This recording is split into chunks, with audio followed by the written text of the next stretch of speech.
جی ست شری اکال، السلام علیکم۔ میرا ڈاکٹر صاحب سے ایک چھوٹا سا سوال ہے کہ جنت میں جانے کے لیے مسلمان ہونا ضروری ہے یا مسلمان ہی جنت میں جا سکتے ہیں؟ بھائی صاحب کا سوال ہے کہ جنت میں جانے کے لیے مسلمان ہونا ضروری ہے؟ صرف مسلمان جنت میں جائیں گے؟ صرف اپنے آپ کو مسلمان بولنا جنت میں جانے کے لیے کافی نہیں ہے۔ جس طریقے سے میں نے میرے تقریر میں کہا جنت میں جانے کے لیے 4 چیز کی ضرورت ہے۔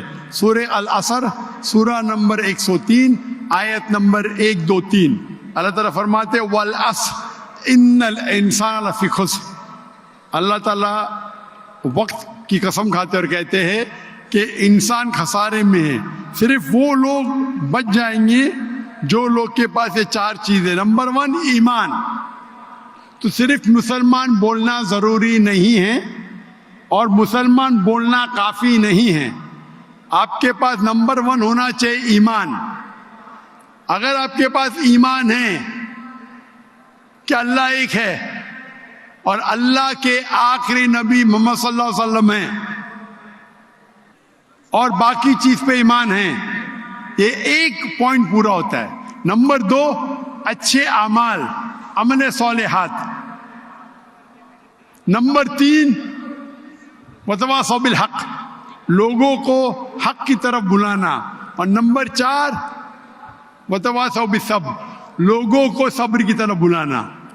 تو اس آیت سے ہمیں پتہ لگتا ہے کہ جو آدمی، جو انسان اللہ کے علاوہ دوسرے اور کی عبادت کرتا ہے وہ غلط ہے، وہ جنت میں کبھی بھی نہیں جائیں گے۔ اور یہ سارے کتابوں میں لکھا ہے، ساری مذہبی کتابوں میں، چاہے بائبل ہو، اولڈ ٹیسٹمنٹ ہو، نیو ٹیسٹمنٹ ہو، دھما پڑھ ہو، بدھسٹ کی کتاب ہو، وید ہو، سارے میں لکھے ہے۔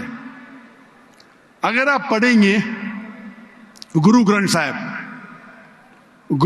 صاحب آپ پڑھیں گے، اس کے اندر سب سے پہلا والیوم، سب سے پہلا جلد، سب سے پہلا چیپٹر، سب سے پہلا ورس کو کہتے ہیں جاپو جی، اسے کہتے ہیں جاپو جی۔ اس میں لکھا ہے کہ خدا ایک ہے، نہ اس خدا کی شروعات ہے نہ انت ہے۔ وہ خالق ہے، وہ مالک ہے اور اس کے جیسا کوئی ہی نہیں ہے۔ اگر آپ دیکھیں گے یہ ملتا جلتا ہے سورہ اخلاص کے ساتھ۔ آپ اگر سکھ کی کتاب پڑھیں گے اس میں لکھا ہے 2 قسم، اومکارا، ایک اومکارا، ایشور کا مینیفیسٹ فارم، ان مینیفیسٹ فارم۔ ہاں کہ نہیں؟ ہاں کہ نہیں؟ تو اگر آپ پڑھیں گے اور دیکھیں گے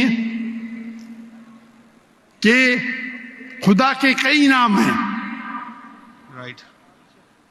کہا جاتا ہے ستہ نامہ، ہولی نیم، پروردگار۔ جی پروردگار بھی ایک نام ہے آپ کی کتاب میں، ہاں کہ نہیں؟ پروردگار، جی ستہ نامہ، خالق، ملتا جلتا ہے، واہے گرو۔ لیکن اگر آپ عمل کریں گے، اگر آپ شرک نہیں کریں گے، اللہ کے علاوہ کسی اور کی عبادت نہیں کریں گے، اگر آپ کے کتاب میں اکثر یہ بات ہوتا ہے کہ جو اپنی مذہبی کتاب میں لکھا ہے اکثر لوگ اس پہ عمل نہیں کرتے، اور یہ بات مسلمانوں میں بھی ہے۔ مسلمانوں کی کتاب میں لکھا ہے شرک مت کرو، پھر بھی ہم دیکھیں گے کچھ مسلمان شرک کرتے۔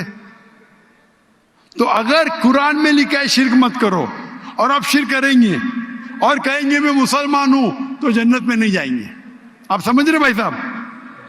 تو اسی طریقے سے آپ اگر شرک نہیں کہیں گے، اللہ کے علاوہ کسی اور کی عبادت نہیں کریں گے اور آخری پیغمبر رسول اللہ صلی اللہ علیہ وسلم، محمد صلی اللہ علیہ وسلم میں مانیں گے، اچھے اعمال کریں گے اور لوگ کو حق کی طرف بلائیں گے اور لوگ کو صبر کی طرف بلائیں گے تو آپ بھی جنت جائیں گے۔ Right. Hope that answers the question مائی صاحب۔